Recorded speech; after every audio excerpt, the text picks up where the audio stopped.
Assalamualaikum warahmatullahi wabarakatuh.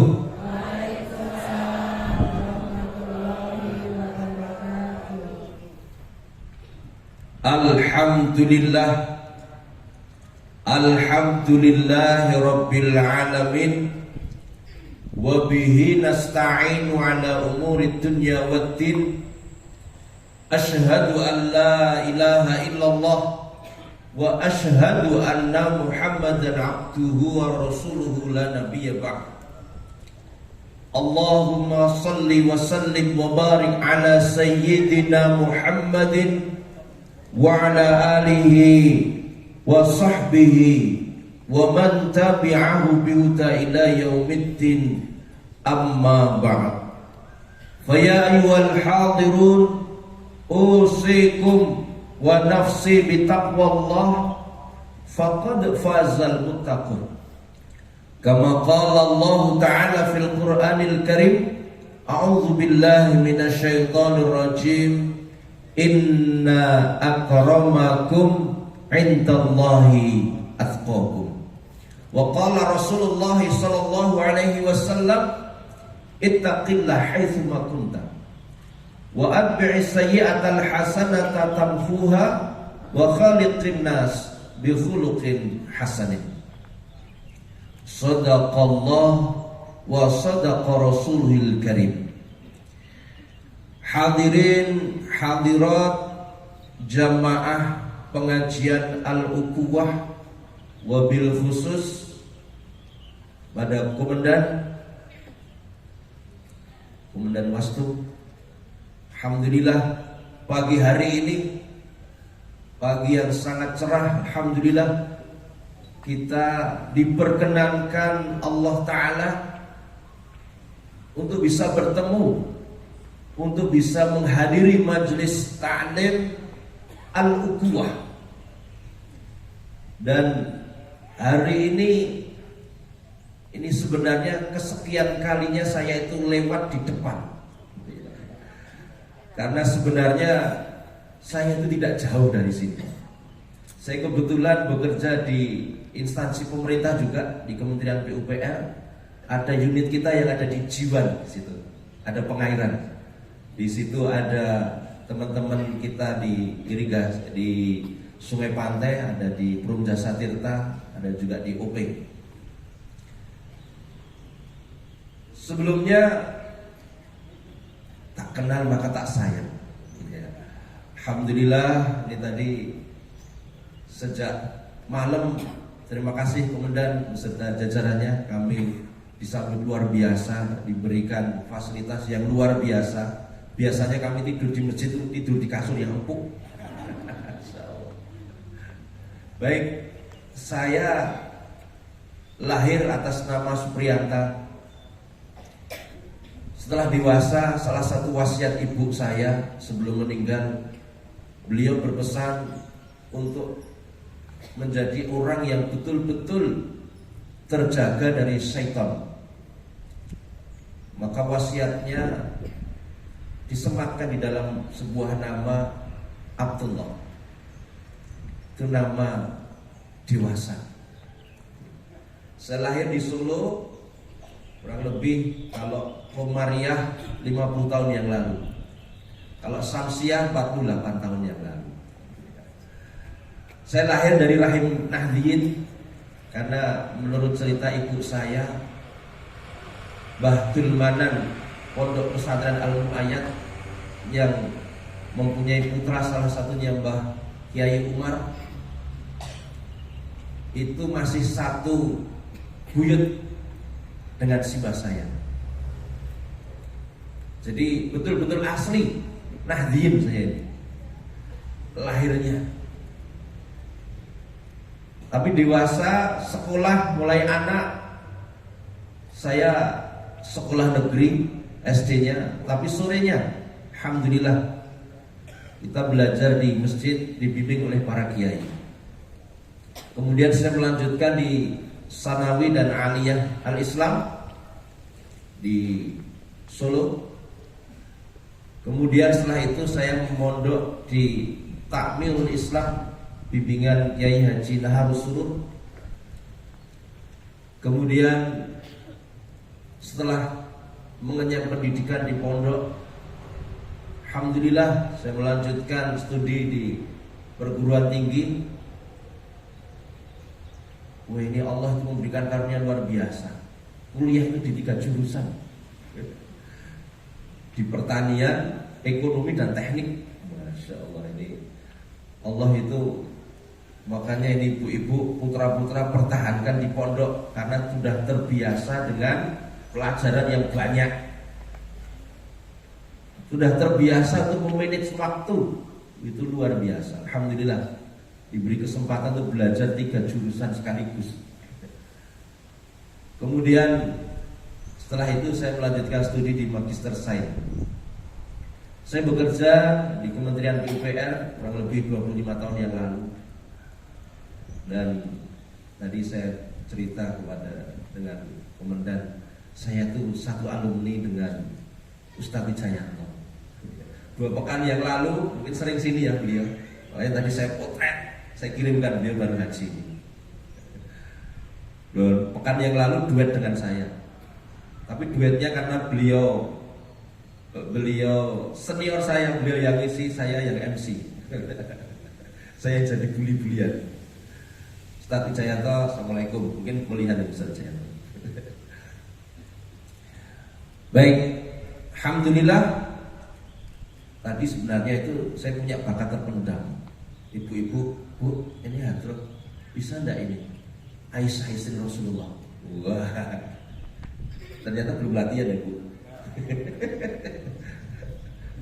Saya mau nyumbangkan sebuah lagu. Karena ini biasanya kalau kajian itu ibu-ibu banyak sekali. Tapi ini alhamdulillah bapak-bapak juga Masya Allah, responnya luar biasa. Karena ibu-ibu supaya jadi Aisyah yang benar-benar istri Rasulullah. Wah, luar biasa.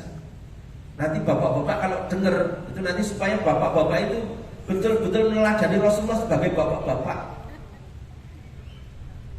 Di sini komandan, tapi di rumah belum tentu komandan. Karena bisa jadi bantu nyuci piring, bisa jadi nyuci baju, bisa jadi diperintah istri juga. Tapi itulah Rasulullah. Di saat perang beliau komandan di depan, tapi di saat di rumah, Masya Allah, beliau jahit bajunya sendiri. Istrinya marah, Rasulullah itu diam. Istrinya banting tepak, diam. Bapak-bapak gimana, Pak? Itu Rasulullah. Nah, makanya lagu itu luar biasa. Baik, ini tadi perkenalan. Insya Allah lain waktu saya kebetulan juga ini sama ada teman yang bapak dakwah akustik. Nanti album kita segera meluncur, lain waktu mungkin bapak ibu dengar, oh ini pernah lihat orangnya. Album akustik, insya Allah kita membuat album lagu-lagu yang mengarahkan kepada tauhid. Karena saat ini lagu-lagu itu banyak mengarahkan kepada kemusyrikan tapi tidak terasa. Yang dipuji-puji malah perempuan, laki-laki. Yang dipuji itu masalah duniawi.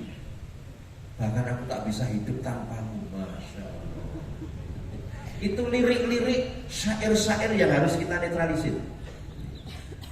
Termasuk hadroh ini, wah, lirik-liriknya juga luar biasa. Tapi ada segmen anak-anak kita itu terjebak dengan lagu-lagu barat, lagu-lagu meskipun pop Indonesia, tapi banyak lirik-lirik yang mengarah kepada kemusyrikan. Nah, ini kita coba untuk masuk ke dunia itu. Mudah-mudahan nanti bisa sedikit untuk mengubah mindset dari remaja-remaja kita itu supaya tidak terjebak kepada kemusyrikan. Baik, Bapak Ibu, ini pembukaannya kok lama sekali 10 menit ini. Mohon maaf. Pagi ini insya Allah kita akan belajar bersama.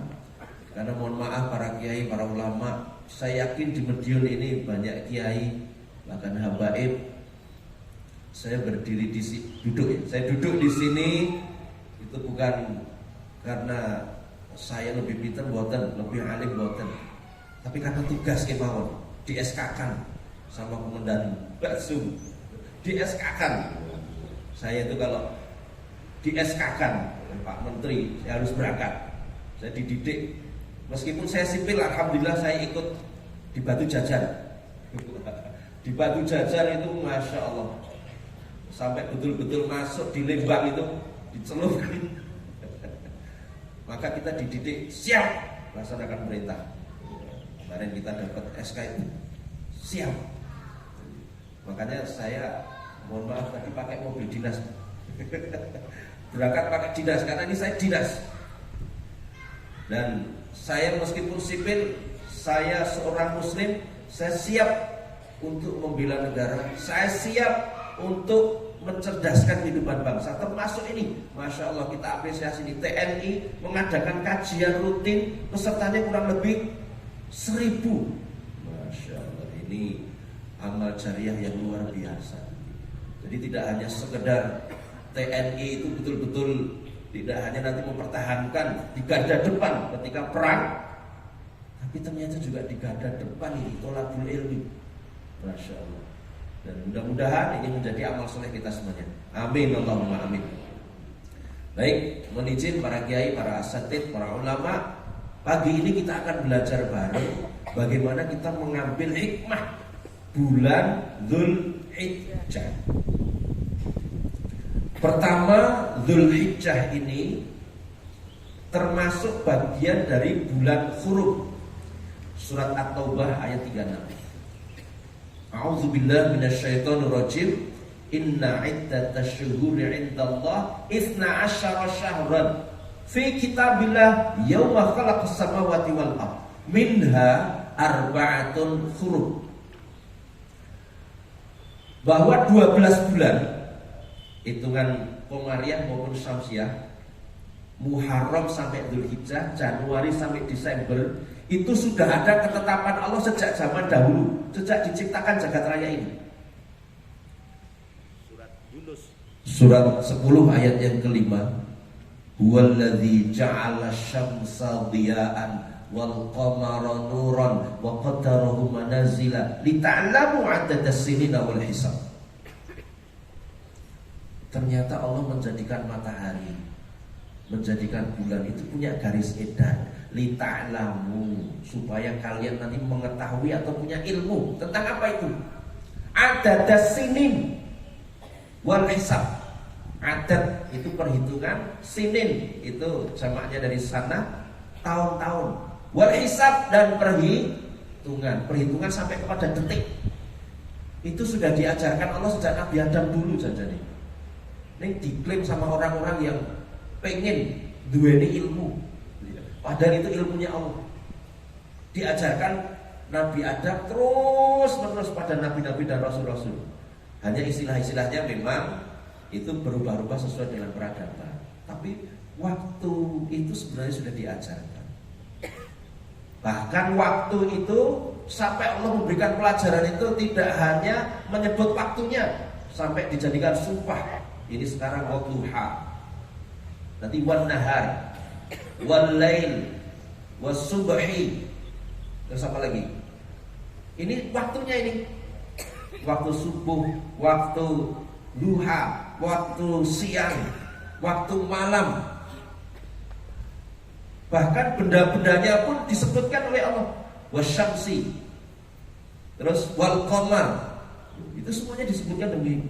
Dan itu semua disimpulkan wal asr, demi waktu atau demi masa. Nek orang Malaysia bilang masa, nek kita waktu.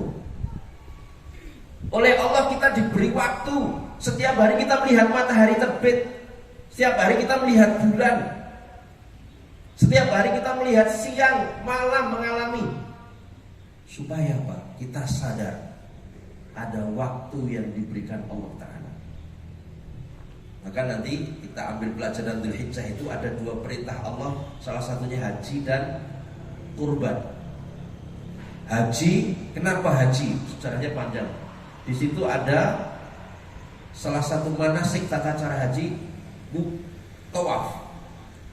Bapak Ibu yang sudah berangkat umrah maupun haji, ketika tawaf Maka Allah, Rasulullah dulu juga memerintahkan kita untuk berlawanan arah jam. Itu apa filosofinya? 7 kali. Sa'i juga 7 kali. Jumroh lewat jamaah itu juga 7 batu. Semuanya serba 7. Bahkan 7 kali keliling itu, keliling Ka'bah dan juga sa'i dari Safa ke Marwah, itu luar biasa. Dan kita berlawanan arus. Ini ada satu filosofi, ternyata jangan sampai kita itu tergilas waktu yang berjalan. Maka waktu itu harus kita kendalikan. Jangan kita dikendalikan oleh waktu, tapi kita mengendalikan waktu. Waktu itu untuk apa? Waktu itu untuk apa? Oleh Allah harapannya kita berkeliling 7 kali itu berlawanan waktu, berarti kita bisa mengendalikan waktu, tidak ikut arus. Tapi waktu itu kita kendalikan. Waktu pagi kita untuk apa? Waktu siang kita untuk apa? Waktu sore kita untuk apa? Malam kita untuk apa? Maka supaya betul-betul sadar kita ini hanya mengabdi pada satu titik yang memiliki Baitullah itu, yaitu Allah. Maka termasuk demi waktu itu. Sampai-sampai Imam Ghazali memberikan nasihat kepada kita semuanya. Waktu yang paling dekat dengan kita itu apa? Kematian. Waktu yang paling dekat dengan kita itu kematian.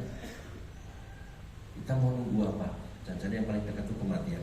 Maka Rasulullah memerintahkan kita menjadi orang-orang yang senantiasa zikrul maut, memikirkan kematian. Mengingat kematian dan memikirkan kematian itu nanti beda. Kalau mengingat kematian kita takziah, kita ziarah, itu ingat, langsung diingatkan Allah mati. Tapi kalau memikirkan, kita dalam kondisi tidak takziah, tidak ziarah, kita pikirkan dalam diri kita, ya Allah, ternyata kematian itu tidak pandang bulu, ya Allah. Entah bulunya ketek merah, entah bulunya ketek tidak pandang. Laki-laki, perempuan, tua, muda, sehat, sakit. Berapa banyak saudara-saudara yang kita lihat pas olahraga meninggal juga banyak. Tapi betapa banyak yang di rumah sakit, setiap pekan mesti ke rumah sakit. Orang mati-mati. Nah itulah kematian yang oleh Allah ternyata dinyatakan, oleh Allah ternyata wa ma tadri bi ayyi ardin tamut, di dalam surat Luqman ayat 34. Tidak ada manusia yang tahu di mana dia akan mati, kapan dia mati. Tapi yang pasti kullu nafsin dha'iqatul maut. Setiap manusia pasti akan merasakan mati. Kenapa? Karena nahnu qaddarna bainakumul maut wa ma nahnu bimasbuqin. Karena kamilah yang mentakdirkan mati, dan kami tidak bisa didahului. Allah tidak bisa didahului. Minta sedikit waktu, ya Allah, tidak bisa. Ini ketegasan Allah ketika berkaitan dengan takdir, kepastian luar biasa. Diadopsi bapak-bapak kita TNI dulu mendidik, masya Allah, tentara-tentara yang betul-betul disiplin, tepat waktu, tegas dan sebagainya. Itu belajar dari Allah, tegas. Kalau sudah ditetapkan tidak bisa diajukan maupun ditundurkan. Baik, saudara-saudara sekalian, jadi mengambil pelajaran dari Dzulhijjah tadi awal surat Taubah ayat 36. Dzulhijjah ini bagian dari 4 bulan hurum. Minha arba'atul hurum. Bulan hurum itu menurut Rasulullah Dzulqa'dah, Dzulhijjah, Muharram dan Rajab. 4 bulan hurum ini. Dan di 4 bulan hurum ini nanti ada perintah Allah, ada larangan Allah. Terutama di bulan Dzulhijjah ini ada perintah haji. Di dalam surat Ali Imran ayat yang ke-97. Walillah 'alan nas hajjul bait man istata'a ilaihi sabila. Bagi Allah atas manusia untuk menziarahi rumah itu. Rumah yang mana? Ayat sebelumnya, inna awwala baitin wudi'a lin-nas lalladzi bi Bakkah. Rumah pertama, rumah ibadah yang dibangun pertama kali itu adalah yang ada di Bakkah. Ini nama lain Bakkah. Bakkah. Yang bangun siapa? Yang pertama kali Mbah Adam. Adam yang bangun pertama kali. Terus mulai Adam sampai dengan periode Nabi Nuh itu periode yang panjang, wallahu a'lam, berapa ribu tahun. Tapi yang jelas Nabi Nuh itu mengalami peradaban yang tinggi. Tapi umatnya sudah tidak butuh nabi, tidak butuh rasul, tidak butuh agama. Maka itu pelajaran. Oleh Allah dihancurkan, diformat ulang. Terjadi bencana yang dahsyat. Termasuk rumah ibadah itu tinggal fondasinya. Kemudian anak turun Nuh termasuk Nabi Ibrahim alaihissalam diperintahkan kembali oleh Allah untuk meninggikan fondasi itu. Surat Al-Baqarah ayat 127. Wa id yarfa'u Ibrahim al-qawaid. Jadi fondasinya ditinggikan. Maka ditinggikan oleh Nabi Ibrahim dan Nabi Ismail.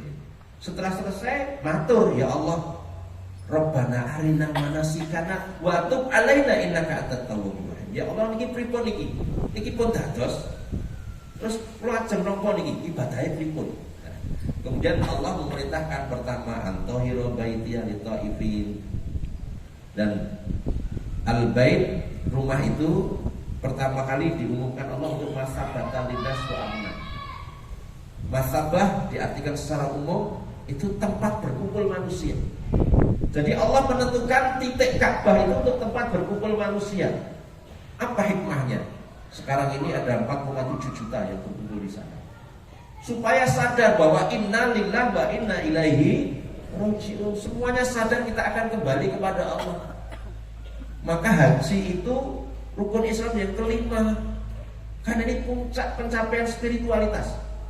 Ketika haji dia sadar, dia dipanggil oleh Allah, maka labbaik Allahumma labbaik. Dia sadar akan kembali kepada Allah. Bahkan mengalami manasik yang luar biasa. Mulai dari di situ ada sholat di Maqam Ibrahim, ada tawaf, ada wukuf yang kemarin sudah terlaksana. Kemudian ini ada sa'i, kemudian wukuf, terus ini bermalam di Mina sudah lempar jumrah. Dan itu semuanya mengandung filosofi yang luar biasa. Manusia tadi mulai dari sholat, kemudian wukuf, iktikaf, sa'i, itu semuanya aktivitas-aktivitas di dunia supaya mengabdi kepada Allah. Allah itu di titik yang sama. Falyabudu rabb hadzal bait. Ada tudingan orang lain, lah umat Islam ya menyembah watu, dan gitu ya. Tapi ternyata Allah itu sudah memberikan jawaban dalam surat Al-Quraisy. Falyabudu rabb hadzal. Kita diperintahkan untuk menyembah Rabbnya hadzal bait. Tuhannya rumah ini, bukan rumahnya yang disembah, tapi Tuhannya. Kenapa? Karena Allah menentukan satu titik. Dan rumahnya itu rumah sederhana. Mungkin kalau dilihat dengan rumah ibu-ibu, mewah rumah ibu-ibu yang lantai 2, setiap kamar mandinya itu pakai marmer semua mungkin.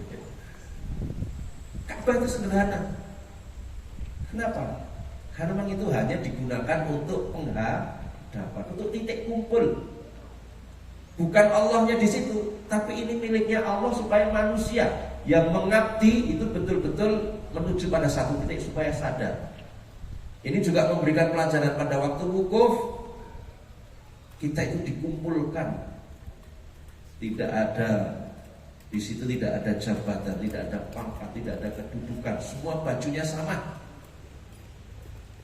Tidak ada yang beda, semuanya putih, bahkan tanpa jahitan. Kedudukan apapun tidak berarti di sana. Dan ini miniatur dari padang mahsyar.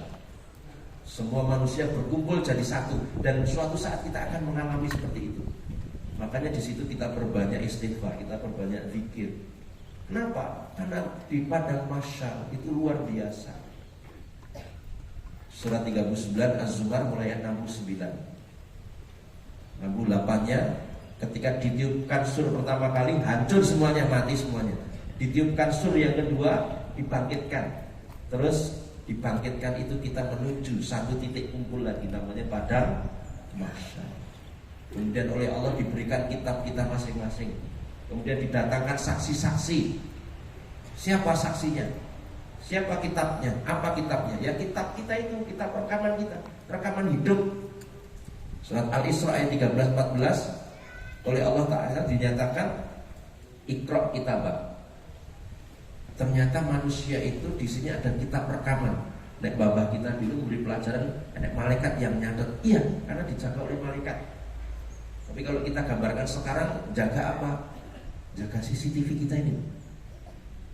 CCTV kita ini aktif mulai dari lahir sampai mati.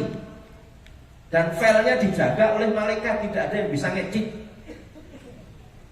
Maka kita harus sadar, nanti ketika kita dibangkitkan, ini akan diberikan Allah dalam kondisi terbuka. Terus kita diperintahkan Iqra kitabak kafa binafsika yawma 'alaika hasiba.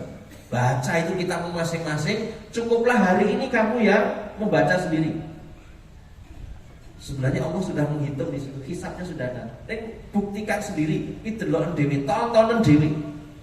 Maka dalam surat Al-Qiyamah itu mulai ayat 13, walau al-qawma azira. Ternyata ada manusia yang waktu itu nanti ada yang kaum ya Allah berikan alasan ini sanes kula niki. Padahal ya awake dhewe mungkin waktu nom. Sampai protes pada Allah. Walau al-qawma azira. Dan itu betul-betul akan kita alami. Maka kita harapkan ketika nanti betul-betul kita sadar mengambil pelajaran dari haji, wukuf, maka kita semuanya sadar nanti akan berada pada titik itu. Dan yang harus kita persiapkan, bagaimana kita ini nanti bisa membaca kitab kita itu. Nanti insya Allah hisab yasiro, hisabnya itu dimudahkan oleh Allah Ta'ala. Kenapa? Karena Allah menutup dosa-dosa kita. Kalau nanti menutup dosa-dosa, insya Allah hisab kita akan dimudahkan. Setelah itu kita akan mengalami masuk kepada jembatan Sirat. Karena kita dibangkitkan itu sudah bawa cahaya, sebelumnya bawa cahaya, kemudian hisabnya dimudahkan, nanti kita akan dimudahkan untuk melewati jembatan itu. Rasulullah menggambarkan kalau nanti cahayanya itu ada yang setinggi rumah, setinggi pohon, setinggi dirinya, bahkan ada yang cahaya itu hanya melik-melik di jempol. Itu akan mempengaruhi proses melewati sirat. Maka ada yang digambarkan Rasulullah itu secepat angin, secepat kuda berlari. Ada secepat orang berlari, ada yang hanya merangkak. Bisa jadi karena cahayanya melik-melik tadi di jempol. Dan itu semua akan mempengaruhi. Yang penting bagaimana kita mempersiapkan diri. Kita nanti di sana bawa cahaya. Bagaimana nanti ketika kita menerima kitab, kitabnya ternyata oleh Allah dipercepat hisabnya. Kenapa? Karena yang dilihat itu kebaikan semuanya. Kejelekan kita ditutup. Dan akhirnya nanti kita akan melewati jembatan, dimudahkan Allah lagi. Dan akhirnya ya ayyatuhan nafsul mutmainnah. Surat Al-Fajr ayat 27 sampai 30. Wahai jiwa yang tenang, irji'i ila rabbiki radiyatan mardiyah fadkhuli fi ibadi wadkhuli jannah. Dipersilahkan Allah masuk ke dalam kelompok hambaku, masuk ke dalam surga. Berarti ini harus kita siapkan ini. Kenapa? Karena hakikatnya hidup kita yang sebenarnya itu di sana. Surat Al-Ankabut ayat 64. Wamal hayatud dunya illa lahwun wa la'ib wa ladarul akhirah lahyal hayawan. Oh, kehidupan akhirat itu kehidupan yang sebenarnya. Kehidupan di sini itu hanya sementara. Maaf komandan, kita ternyata sementara di sini. Yang asli nanti hidup kita itu di sana. Kita di sini penuh ujian. Surat Al-Mulk ayat kedua. Kadang kita diuji dengan kedudukan, kita diuji dengan pangkat. Yang Pak Yai nyusen dengan kedudukan sosial, dengan dipanggil Pak Yai, didudukkan sebagai ulama. Itu juga dunia. Tapi nanti di hadapan Allah kita itu hamba. Di sana mau presiden, mau menteri, mau siapapun, mau kiai, jadi satu di sana. dan masing-masing nanti akan disibukkan dengan urusannya sendiri-sendiri. Jangan-jangan di dunia ini kita terlena, lupa dengan karena terlena dengan kedudukan kita, lupa dengan kita mempersiapkan. Makanya pelajaran haji dan juga kurban ini luar biasa. Semuanya fatazawwadu fa inna khairaz zati taqwa. Perjalanan haji itu ketakwaan nanti yang akan dinilai oleh Allah Ta'ala. Karena ketika nanti haji, dia tambah takwa, dia banyak zikir lagi. Termasuk kurban yang diterima Allah itu karena ketakwaannya. Kisah Habil dan Qabil dan kisah Nabi Ibrahim dan Nabi Ismail itu luar biasa. Pelajarannya ketika kurban, bagaimana kita bisa mencontoh Nabi Ibrahim dan Nabi Ismail. Bukti ketakwaan dan kepasrahan pada Allah. Apapun perintah yang diberikan Allah, ketika dilaksanakan ternyata mengandung hikmah yang luar biasa. Allah itu tidak akan mungkin menzalimi manusia. Yang zalim itu adalah manusia. Itu bukti di dunia ini seberat apapun persoalan kita, ketika kita jalani, insya Allah Allah nanti akan memberikan solusi. Wa may yattaqillah yaj'al lahu makhraja. Jangan sampai seperti Habil dan Qabil. Surat Al-Maidah ayat 27 sampai 30. Kenapa jangan sampai seperti Habil dan Qabil? Habil dan Qabil itu ternyata masalah kurban itu bisa sampai bunuh-membunuh. Ini pelajaran bagi kita ini. Dek ini Rebo apa Kemis? Pak Doni. Ini masalah kurban jadi perselisihan, jadi pertengkaran, bahkan ada ancaman pembunuhan. Wah, ini kan bahaya ini. Maka ngambil pelajaran itu. Harusnya kalau orang sudah kurban nanti yang diterima Allah itu ya takwa. Padahal takwa itu fala tuzakku anfusakum huwa a'lamu bimani taqwa. Surat An-Najm 32. Tidak ada manusia yang boleh mengklaim dia paling takwa, paling suci, paling bersih. Kita belajar dari Nabi Musa dan Khidir. Masya Allah, Rasulullah memberikan contoh seperti itu. Ketika Nabi Musa ditanya oleh umat, ada tidak yang lebih pintar dari panjenengan ya Kanjeng Nabi Musa? Ora ono. Wah, sama Allah diuji. Musa, kamu harus menemui ini hambaku ini di pinggir laut. Kisahnya panjang, tapi intinya setelah ketemu, aku diperintahkan Allah untuk belajar kepadamu. Oh Isa. Ternyata Khidir itu oh Isa. Udah diklaim dulu, kenapa? Karena ternyata Khidir itu memiliki ilmu, kalau orang Jawa bilang apa? Ngerti sak durunge winara. Maka ada kiai-kiai kita yang punya karomah tamune teko kayak wong lagi oke hutang kayak. Dia napa gini Pak Yai? Gue kayak gitu. Oh kayak lagi pengen anaknya ganti jodoh. Oh kayak sak Joko Tuwo kayak. Ngertos. Kenapa? Karena ada ilmu memang seperti itu. Dan Khidir alaihissalam itu diberikan ilmu seperti itu. Tahu Nabi Musa ini, kira sabaran ini. Maka Rasulullah ketika, ya Rasulullah, nasihati aku ya Rasulullah. La taghdab. Ada sahabat yang dinasihati, jangan marah-marah. Kenapa? Karena Rasulullah itu tahu, baca auranya itu, aura merah itu, marah-marah terus. Aku bojone galak era jamaah. Ternyata Rasulullah itu tahu seperti itu. Dan ketika betul-betul diuji, hanya 3 soal, nilai-nilai kuliah itu ternyata semua. Nabi loh ini. Ini pelajarannya luar biasa. Maka setelah berpisah, sebelum berpisah, Khidir memberikan pesan. Ilmu yang ada padaku tidak ada padamu, tidak diberikan Allah padamu. Ilmu yang ada padamu tidak diberikan Allah padamu. Tapi ilmu yang diberikan pada kita itu hanya setitik dari ilmunya Allah. Masya Allah. Maka di dalam surat Yusuf ayat 76, wa fawqa kulli dzi ilmin alim, di atas orang berilmu itu ada orang yang berilmu lagi. Maka tidak boleh sombong. Sehingga betul-betul ketakwaan itu hanya ada dalam diri kita. Tidak boleh kita merasa paling takwa. Tidak boleh kita merasa paling berilmu, karena hakikatnya yang tahu itu hanya Allah tahu. So, kalau ada perasaan seperti itu, bisa jadi ini jadi ganjalan. Rasulullah berpesan pada kita, la yadkhulul jannah, tidak akan masuk surga, man kana fi qalbi mithqala dzarratin min kibrin. Mithqala dzarratin min kibrin, tidak akan masuk surga orang yang dalam hatinya ada kesombongan meskipun hanya sebesar biji.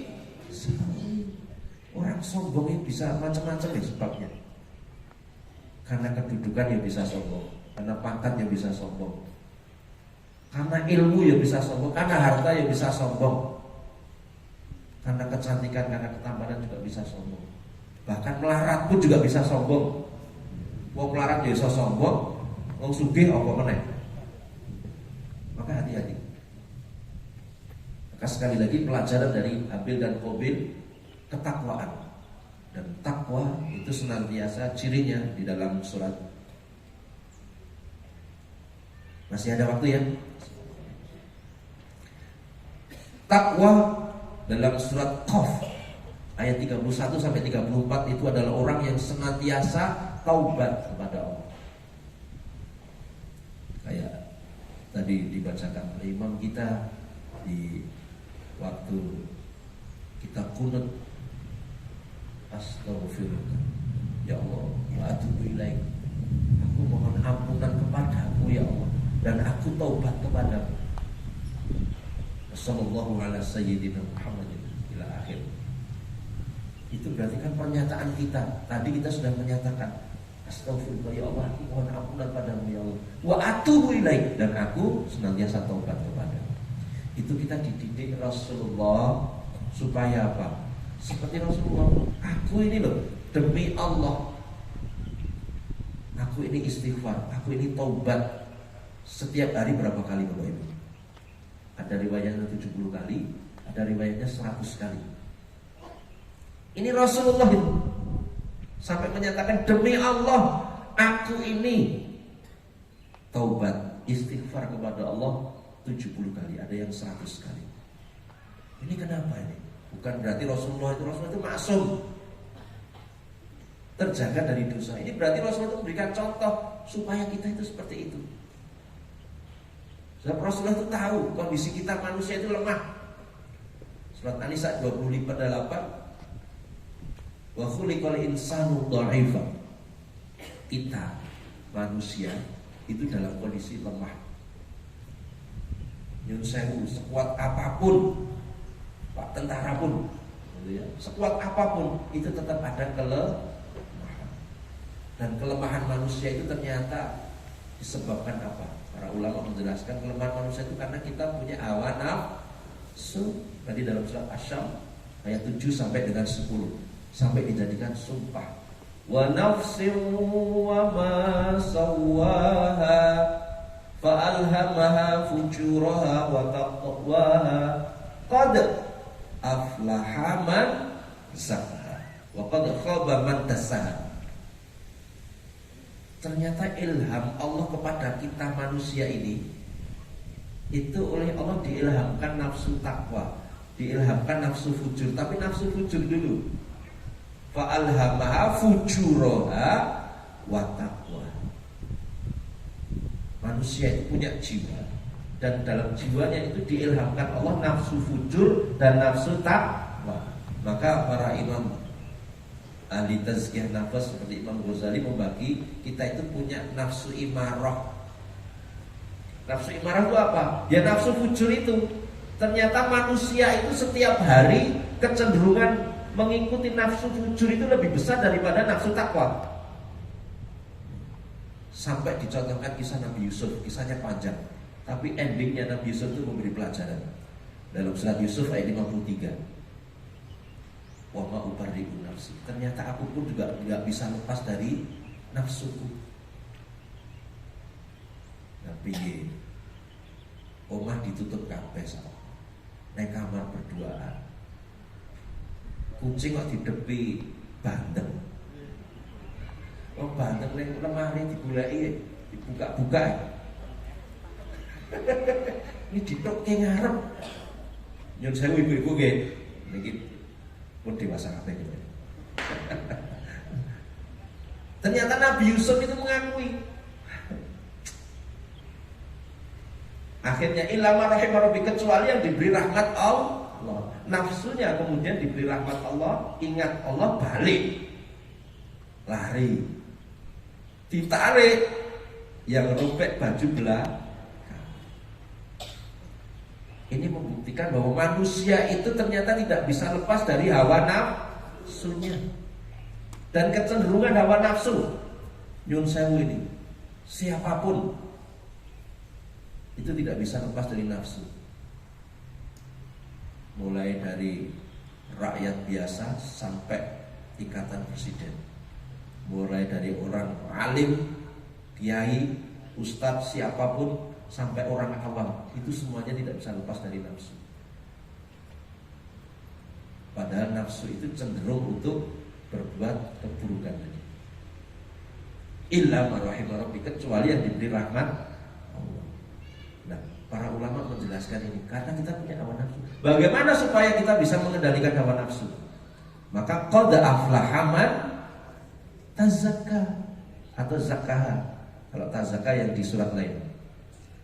Sungguh beruntung, sungguh akan menang orang yang senantiasa menjaga kebersihan hatinya. Kalau hatinya senantiasa dibersihkan menuju nafsu takwa, maka nanti akan bisa dikendalikan hawa nafsu. Dan bagaimana cara supaya kita bisa mengendalikan itu? Rasulullah sudah memberikan contoh itu tadi. Istighfar. Karena ternyata istighfar taubat itu ada harapan nafsu yang kita turut itu jadi dosa. Dosa itu ada dua jenis. Surat An-'Am 120, wa dharu dhahirul itsma wa batinahu. Tinggalkan dosa yang zahir maupun yang batin. Apapun yang kita lakukan, yang kita ucapkan, yang kita lihat, yang kita pikirkan, yang kita dengar, yang kita lakukan dengan tangan, yang langkah kita kemana, itu semua membekas dalam hati kita. Kalla bal rona ala qulubihim ma kanu yaksibun. Ucapan kita itu ternyata malaikat nyatet ya. Ma yalfidzu min qaulin illa ladaihi raqibun atid. Apapun yang kita ucapkan ternyata ada malaikat raqibun atid. Kita omongannya halus nih nyelekitke. Gini apa nggih Bu? Enten mboten niki?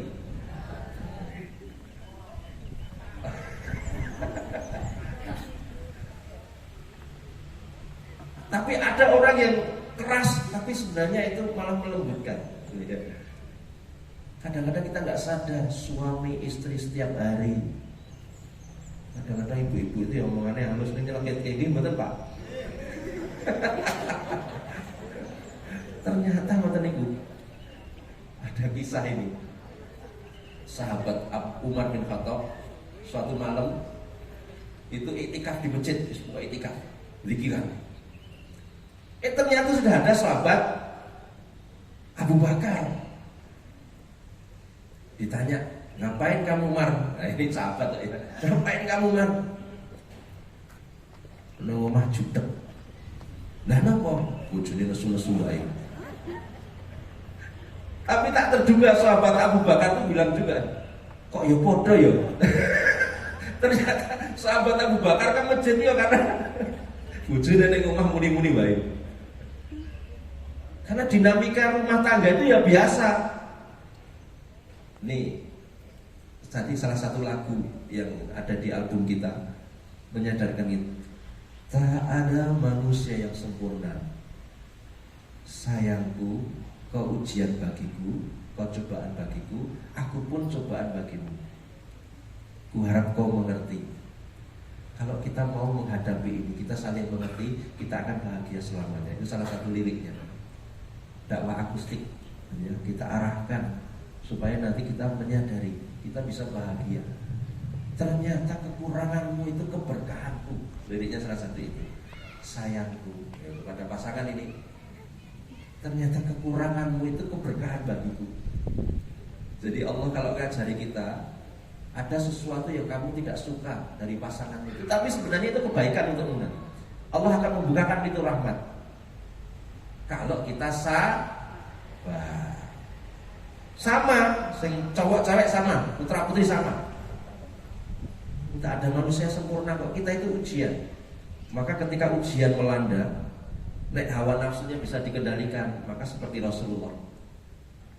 Salah satu istrinya, nek cara kita nyul sewu ya, banting tepak pak, dibanting itu. Rasulullah diam. Rasulullah diam. Nek bapak-bapak nyanyai banting tepak, terus bapak banting nama nih. Banting pitu. Tapi lebih baik kalau Rasulullah itu memberi tip, nek kamu sedang marah, istighfar wudu, diam, iso sholat, daerah sana ya turu. Lah piye nek omah turu ya malah diunek-unek kene betah nang masjid seperti sahabat Umar nang masjid. Ibu-ibu nek garwa teng masjid mboten usah khawatir. Nek teng masjid iso aman. Nek teng karaoke mboten ngertos kula. Lah bapak-bapak teng masjid mawon. Biasa, Pak. Namanya berumah tangga gitu ya. Romantikane ngoten niku. Dan ujiannya seperti itu. Dan kita saling menguji. Kalau kita sabar, insya Allah keberkahan. Keberkahan. Dan ini bagian dari ketakwaan sebenarnya. Orang yang senantiasa taubat. Kita ternyata bisa membuat dosa itu dengan ucapan kita, dengan pikiran kita, dengan pendengaran kita, dengan hati kita. Kita bisa berbuat zalim. Dan setiap hari kalau kita mau evaluasi, Masya Allah, ternyata dosanya yang kayak tenang. Makanya surat Al-Hasyr surat 59:18, ya ayyuhalladzina amanu ittaqullaha wal tanzur nafsum ma qaddamat liwad. Takwalah kepada Allah. Evaluasi dirilah kamu. Apa yang sudah kamu siapkan untuk menghadapi hari esok. Hari esok itu masalah kematian. Nek besok itu saya mati, apa yang sudah kamu siapkan? Padahal Rasulullah memberi pesan, jangan sampai kalian jadi orang yang bangkrut. Bangkrut itu tadi ketika kita dibangkitkan di padang mahsyar, nerima rapot, ya semuanya tercatat, amal soleh kita, kebaikan kita. Ternyata juga masih ada kezoliman. Ada yang protes, ya Allah niku tesih gadah utang kalih kula dereng bayar. Dituntut deh. Bahkan utang piutang itu luar biasa. Sampai Rasulullah itu suatu ketika ada sahabat yang meninggal, kemudian mau mensolatkan, tanya dulu, ini ya Rasul, ini ada punya utang enggak? Ada ya Rasulullah, dan Rasulullah mundur. Tapi ketika sahabat Ali, ya Rasulullah, hutangnya saya tanggung, baru Rasulullah maju untuk imam. Kenapa? Di kesempatan lain, dalam riwayat lain, Rasulullah meskipun dia mati 3 kali, dia mati syahid, hidup lagi, mati syahid, hidup lagi, mati syahid, hidup lagi. Nek dia masih punya utang, belum dibukakan pintu surga untuk dia. Masya Allah, alhamdulillah.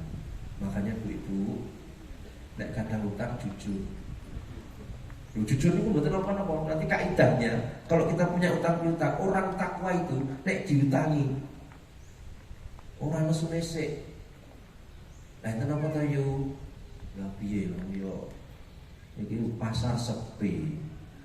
Awakku lara, bojoku lara, anakku yo butuh kabeh susah ya. Ya wis, sasi kas ya yo. Ya. Sasi moro meneh. Bisa.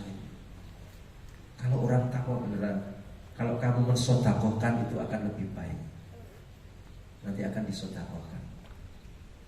Nek orang jujur, dibawa sampai mati, hati-hati. Bisa jadi ketika kita jujur, ada saudara kita lagi ngomong, enek apa tau ki yo? Iki lho, aku jare diutang. Ya wis tak penuhi ini. Aku ndek turah iki. Ora butuh duit neh aku. Enten mboten sing ngoten niku, Bu? Enten ibu-ibu bareng ngaji tazkiyatun nafs, bareng ngaji takwa ngoten iki. Masya Allah, atine longgar kabeh. Sampai tonggo-tonggo niku, yuk kowe duwe utang ra? Cocok mboten ngene iki, Bu? Masya Allah. Seperti sahabat Ali bapak ya gitu, di kantor, di gamelan, di dalam. Gamelan ini kan tipu-tipu. Apa bro, lesu. Kalau pemenang saat ini itu pinjol itu. Ya wis tak tutup pira toh, 30 juta. Ya wis tak tutup. Top narko top ini. Tak jengi jempol 4. Dan insya Allah ketika seorang hamba itu meringankan beban saudara kita, maka insya Allah kita nanti akan diringankan beban kita. Dan ini luar biasa. Maka jangan sampai kita bawa beban, jangan sampai kita nanti menjadi orang yang bangkrut, yaitu ketika nanti di akhirat kita ditampakkan kebaikan-kebaikan, tapi ternyata kedoliman masih kita bawa. Kedoliman itu macam-macam. Merasani kancane itu yang dolim loh.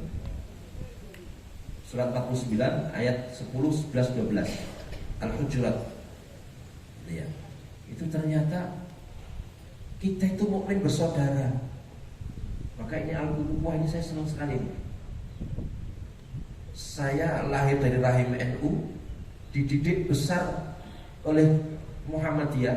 Sekolah saya di Al-Islam. Maka saya itu Muhammadinu plus Al-Islam. Luar biasa. Yo Islam ya ukhuwah kita jaga. Al-ukhuwah. Maka mukmin itu bersaudara. Bersaudara itu kan ada la ilaha illallah. Bukan karena NU-nya, bukan karena Muhammadiyahnya. Karena ada la ilaha illallah ini loh.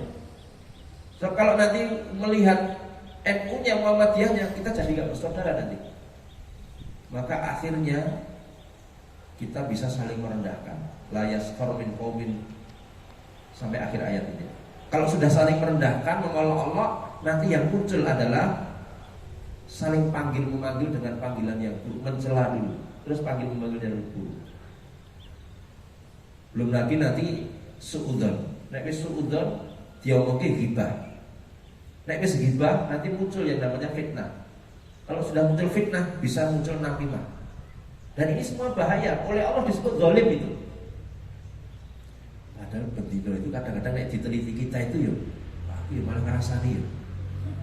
Kok aku malah jadi pikiran jelek sama tetangga, sama teman. Barkom masjid itu. Barkom masjid itu malah gawe fitnah. Ora kroso itu. Maka dalam ayat itu, ayat yang ke-11, wa man lam yatub fa ulaika humudz zalimun. Siapa yang tidak taubat, maka dia termasuk zalim. Padahal zalim itu nanti akan dituntut pada waktu di akhirat. Makanya bangkrut itu. Kebaikannya banyak, tapi ternyata kezalimannya juga banyak. Kenapa? Karena tidak pernah dinetralisir ketika di dunia. Maka di dunia Rasulullah mencontohkan, aku ini istighfar, aku tobat. Kenapa? Karena kita bisa terjatuh pada dosa, zahir maupun batin. Tadi surat Al-An'am 120, dosa itu ada dua, zahir dan batin. Yang zahir itu yang tampak, mungkin saja kalau tampak itu lebih mudah untuk dihindari. Tapi yang batin itu loh, padahal ternyata batin itu lebih dahsyat. Bayangkan saja tadi Rasulullah yang namanya sombong. Sombong itu batin apa zahir? Yang tampak atau tidak tampak sombong itu? Ada tampaknya ketika dia congkak, tapi sebenarnya itu kegiatan hati. Termasuk zalim, termasuk hasad, dengki. Itu juga amal-amal batin semua. Maka oleh Allah tinggalkan. Bagaimana cara meninggalkan? Surat Muhammad ayat 19, fastaghfir li dzambika, istighfar. Perintah itu. Yang kedua, surat Tahrim ayat yang ke-8, ya ayyuhalladzina amanu tubu ilallah taubatan nasuha. Taubat. Maka Rasulullah mencontohkan bendino itu taubat dan istighfar. Supaya apa? Asa rabbukum ayyukaffiru ankum sayyi'atikum. Mudah-mudahan Allah menutup sayyi'at kita dengan banyak istighfar, dengan banyak taubat. Itu baru mudah-mudahan. Bagaimana supaya nanti yukaffir benar-benar? Surat Taghabun ayat 9, surat 64 ayat 9, wa may yu'min billah wa ya'mal shalihan yukaffir anhu sayyi'atihi. Kita tidak lanjuti, tidak hanya taubat istighfar di mulut, dengan perbaiki iman, perbaiki amal soleh. Karena itu fi'ilnya mudhari', wa may ya'mal dan wa may yu'min, maka istiqomah dalam iman, istiqomah dalam amal soleh. Dan di dalam surat At-Tolak ayat yang kelima, wa may yattaqillah yukaffir anhu sayyi'atihi. Jaga ketakwaan, 3 hal itu. Maka yukafir benar-benar. Maka ketika dibangkitkan nanti yang dilihat bisa jadi kebaikan semuanya. Kenapa? Karena ditutup oleh Allah. Tapi syaratnya di dunia harus taubat, istighfar, memperbaiki diri tadi, supaya nanti di akhirat betul-betul kitabnya yang dilihat itu ternyata kebaikan semuanya, keburukannya ditutup oleh Allah Ta'ala. Lebih-lebih selain di dunia ini senantiasa membersihkan hati, juga memberikan cahaya dalam hati kita. Karena hati kita itu butuh cahaya. Salah satunya pagi ini kita diberi contoh oleh Allah, diberi cahaya matahari. Ini menyehatkan. Tapi sebenarnya kita juga butuh cahaya kita. Surat Hadid ayat 12, 13, 14. Orang iman ketika nanti dibangkitkan kondisinya bercahaya. Wajahnya bercahaya putih berseri, tubuhnya itu memancarkan cahaya kanan kiri, depan belakang. Tapi ada kondisi orang yang tidak bercahaya. Siapa itu? Ayat selanjutnya itu orang munafik. Yang jelas kalau orang kafir juga jelas tidak bercahaya. Tapi kalau orang munafik itu siapa? Itu ya awalnya orang iman. Terbukti dalam ayat itu, ketika orang munafik melihat cahaya orang iman, terus dia prosesnya cepat banget. Bu aku ditunggu sedikit, aku gak punya cahaya, minta sedikit sama Allah. Gak boleh. Balik ke belakang, cari cahayamu sendiri. Allah itu kon balik meneh dunia, padahal sudah gak bisa. Dan carilah cahayamu sendiri. Ini pelajaran bagi kita. Berarti cahaya itu harus dicari ketika tidur. Ayat selanjutnya ternyata diam-diam dia ngumpat sama dhisik lho, yuk awake dhewe kan ngaji bareng. Awake dhewe itu pengajian yang al-uwah bareng. Kok dijaluki sithik ora oleh. Berarti ini saling mengenal ini. Karena munafik itu bisa jadi dalam diri kita itu ada penyakit-penyakit. Dan munafik itu penyakit. Sampai Rasulullah itu memberikan isyarat, nek orang itu nek ngomong bohong, sering bohong, hati-hati, ada unsur kemunafikan. Kalau dipercaya khianat, nek janji ingkari. Bahkan di dalam surat An-Nisa 142 145, orangnya ya sholat, nek sholatnya malas-malasan. Masya Allah. Innal munafiqina yukhadi'una Allah wa huwa khadi'uhum. Wa idza qamu ila shalah qamu kusala. Salatnya malas-malasan. Yura'unan nas, nek salat itu hanya riya. Pamer gen ketok salat. Insyaallah. Yura'unan nas. Bahkan wala yadhkurunallaha illa qalila. Orang munafik itu cirinya dia tidak ingat kepada Allah kecuali hanya sedikit. Kadang-kadang kita itu nek salat, Allahu Akbar. Saya diingat bukan Allah, ingat kemana-mana. Nanti rangkum. Salam. Kalau kita evaluasi kita ini masih ada penyakit itu. Makanya Rasulullah mengajari kita istighfar terus. Habis sholat kita istighfar. Astagfirullahaladzim. Kenapa? Karena selama sholat kita harusnya itu zikir kepada Allah banyak, nih kita malah justru goleki kunci, goleki duitnya sing hilang. Mikirnya ngopo kayak mau bujuku nesu-nesu. Kadang-kadang itu kan seperti itu. Dan itu ternyata disinggung oleh Allah. Orang munafik itu naik sholat kayak gitu loh. Ya Allah. Maka kita tutup dengan istighfar. Kita tutup, ya Allah, astagfirullahaladzim. Maka kesimpulannya, mengambil pelajaran hikmah dari haji dan kurban ketakwaan ini. Bagaimana supaya takwa, jaga takwa terus. Orang takwa itu adalah orang yang hatinya bersih, senantiasa taubat, senantiasa membersihkan. Untuk membersihkan tadi Rasulullah sudah mengajari kita banyak istighfar, banyak taubat, perbaiki iman, perbaiki amal soleh, jaga ketakwaan. Terus berikan cahaya. Cahayanya dari mana? Surat An-Nur ayat 35. Nurun ala nurin. Dulu nur itu dititipkan Allah kepada Rasulullah, maka ada nur Muhammad. Kita ikuti, kita berbanyak sholawat. Kita muliakan Rasulullah dengan mengikuti petunjuknya, mengikuti contoh-contohnya, meneladani. Di lapangan dia garang, kenapa? Komandan. Tapi di rumah wahai sayangku. Gitu. Itu tentara yang jos. Jadi karena kita di markas tentara itu. Nah saya dulu juga dididik tentara 1 bulan lumayan. Dididik jadi betul-betul tentara. Dan ini kesimpulan yang betul-betul luar biasa ketika Rasulullah memberikan isyarat, jadilah kalian itu setiap hari menjadi orang yang cerdas. Cerdas itu yang bagaimana ukurannya? Cerdas itu al-kayyisu man dana nafsahu wa amila lima ba'dal maut. Yaitu orang yang senantiasa evaluasi diri tadi. Setiap hari jangan lupa istighfar, taubat. Kalau ada urusan dengan orang lain segera selesaikan, terutama utang piutang. Nek urusan singgung menyinggung mungkin dengan minta maaf, memaafkan. Orang takwa itu punya sifat memaafkan. Ya. Dan siapkan amal kita supaya nanti betul-betul bisa diperhitungkan Allah. Ikhlasnya. Kalau kita beliau istighfar, kembalikan lagi ke ikhlasan. Astagfirullah. Maka kalau kita setiap hari seperti itu, insya Allah kita termasuk orang yang cerdas.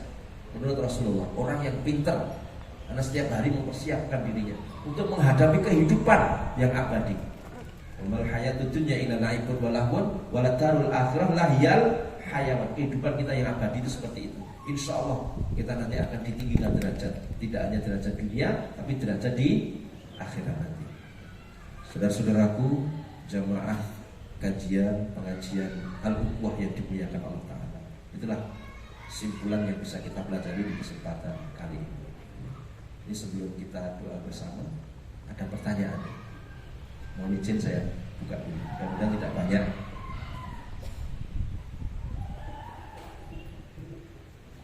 Pertama mohon doa, insya Allah kita doakan nanti. Kesembuhan untuk Ghinan Visa Mahdia Maheswari. Yang kedua mohon kirim doa untuk almarhum Bapak Agung Hirmawan bin Kartajaya, untuk almarhum Belda Agung Sugihartono bin Sumiran. Insya Allah nanti kita. Kemudian yang ketiga ada juga mohon doa kelancaran dan kemudahan untuk saudara Yogi Setiawan dan Olivia Jelita. Semoga diberikan kelancaran dalam pernikahannya dan segera diberikan jodoh. Insya Allah. Nah, ada pertanyaan nih. Mohon penjelasan hukumnya seorang wanita dalam melaksanakan wudhu hanya memakai pakaian daster. Ini tanda kurung itu perlu dibacakan enggak ya? Enggak pakai celana. Apa hukumnya?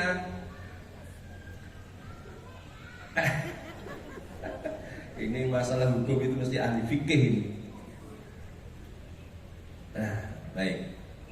Begini, kita ini kan oleh Allah mau menghadap Allah.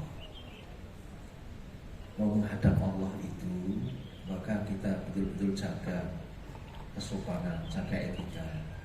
Ada perintah Allah untuk berpakaian yang bagus untuk menghadap Allah.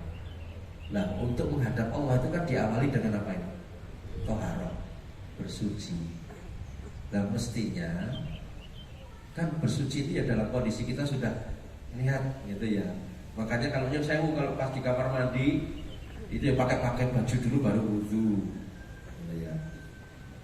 Baju yang lengkap dulu baru wudu. Karena ini rangkaian. Baik. Kan sebelum kita sholat kan rangkaiannya wudu, thaharah. Kalau tanpa thaharah kan tidak sah. Dan termasuk thaharahnya itu bagian dari tata cara kita mau mengabdi pada Allah secara khusus yaitu sholat. Maka bersuci, kecuali kalau bersucinya itu karena alasan tertentu ya.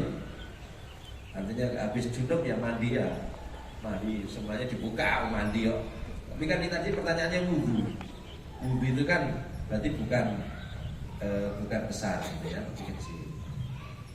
Nah, saya itu lebih baik kita pakai pakaian lengkap gitu ya.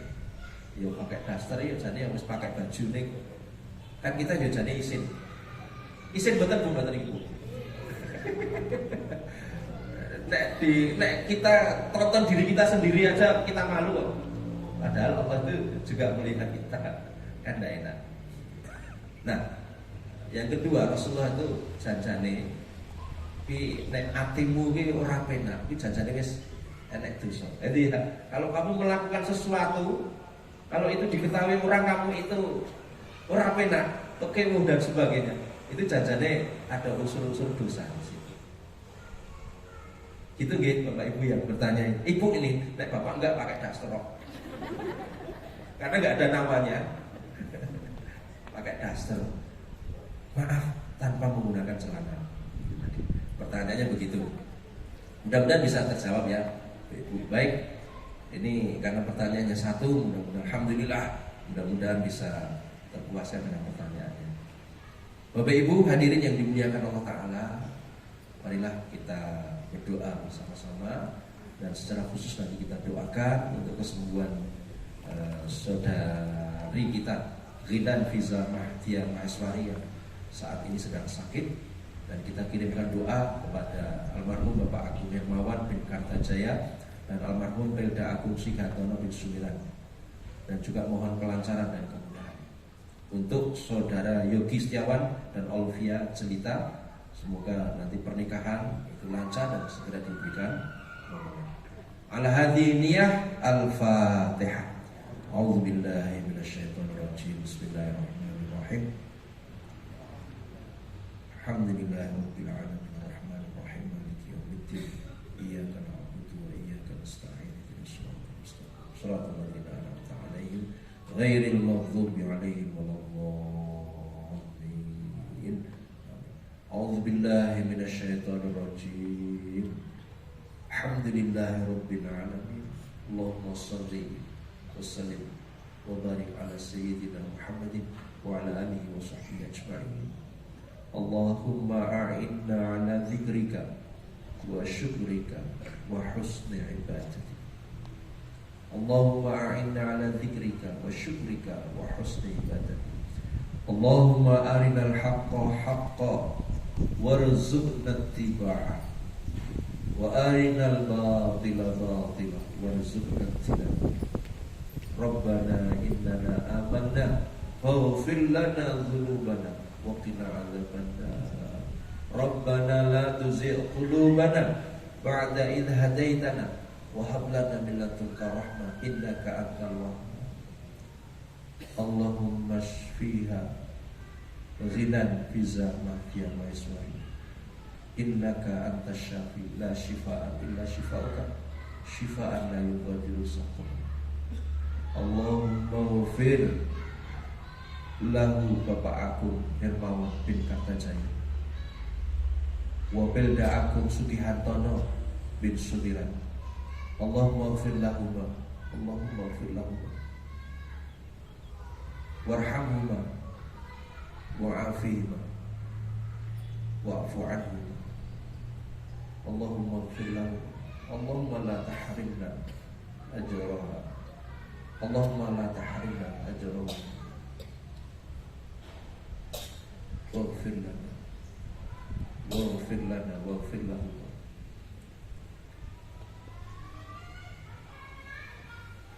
Allahumma yassir lil Yogi Setiawan wa Olivia Jelita. Allahumma yassir lahum, Allahumma yassir lahum, Allahumma yassir lahum, Allahumma yassir lahum Yogi Setiawan wa Olivia Jelita. Ala kulli hajah, ala kulli hajah, ala kulli hajah. Rabbana innana amanna faghfir lana dzunubana wa qina adzabannar. Subhana rabbika rabbil izzati amma yasifun wa salamun alal mursalin walhamdulillahi rabbil alamin. Baik Bapak Ibu, sebelum ditutup mungkin ada perkataan saya, ada hal-hal yang tidak berkenan. Komandan, saya mohon maaf, mungkin tidak sopan dari saya menyampaikan, dan ibu-ibu, bapak-bapak, secara umum saya mohon maaf yang sebesar-besarnya. Mudah-mudahan ilmu ini betul-betul menjadi ilmu yang bermanfaat dan insya Allah bisa mendatangkan kebaikan dunia maupun akhirat. Kita akhiri dengan bacaan hamdalah. Alhamdulillahirabbil alamin. Subhanakallahumma rabbana wa bihamdika asyhadu an la ilaha illa anta astaghfiruka wa atubu ilaik. Assalamualaikum warahmatullahi wabarakatuh.